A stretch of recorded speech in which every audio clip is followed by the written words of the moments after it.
Gold sucks, and in this video I will show you 3 reasons why it sucks. First, past performance. 2, only for the rich. And 3, paper gold is not gold. And finally, if you get at the end of the video, there will be one bonus reason. Let's go. But first, let me ask you this question. Why do you hold it? Is it because of the past performance? Is it because the inflation edge? Is it because of diversification? Or is it because it dropped just recently in price and you want to be part of the story of gold? First, let's address past performance.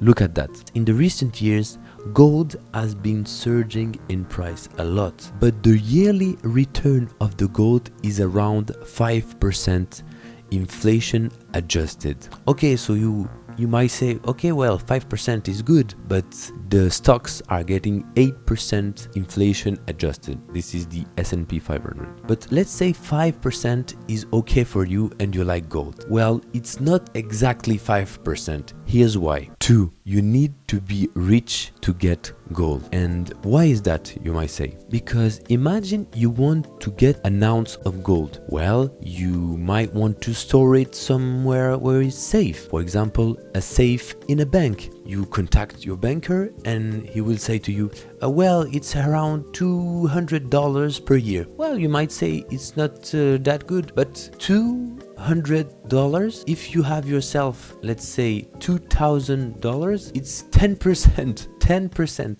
So you might have to get yourself $20,000 in gold to get yourself to 1%, but even 1% is high fee for storing your gold. So you might want to increase your position, but if you don't have enough money, then holding physical gold is useless. Well, physical gold is not for me. There's too much fee, too much harassment. Physical gold is not for me.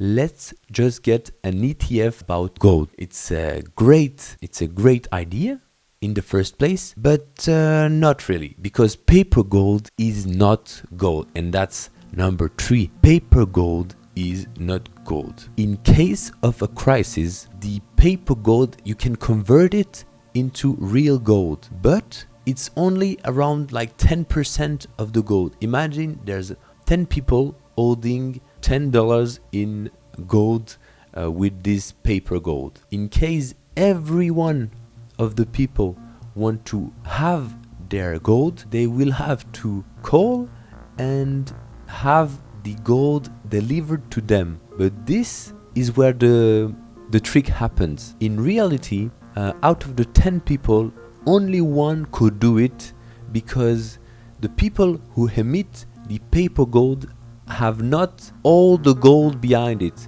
Meaning, 1 people can have their gold, but the 9 others cannot have their gold. It's the same thing as your bank. If you go withdraw $10 at your bank, it's okay. But if every client of the bank go withdraw all their money, then the bank goes bankrupt. If you stayed until here, you're an OG, and I will deliver to you the bonus one for my Swiss people. If your goal is to get edge against inflation, don't do it, because the Swiss franc is really strong. It's not like the US dollar or other currency. The US dollar, for example, last year lost 20% of its value, but the Swiss franc is not the case. It just lost around 1 to 2% of its value.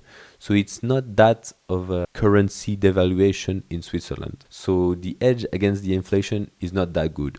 And also, gold has been returning 5%, but with a higher volatility, meaning the gold prices goes up and down and go up and down more than, for example, bonds for the same results, which is bad. Finally, to conclude, even though experts say you might want to set 5% max of your net worth into gold, I think it's not a good idea even to put 0.1% of your net worth into gold. The only reason I can say it's acceptable is if you are like a multimillionaire, like if you have 10 millions and you want to be protecting against all, and you want to be protected against all the currency around the world. To conclude, gold sucks. And don't forget to follow Even Finance to get more finance hacks.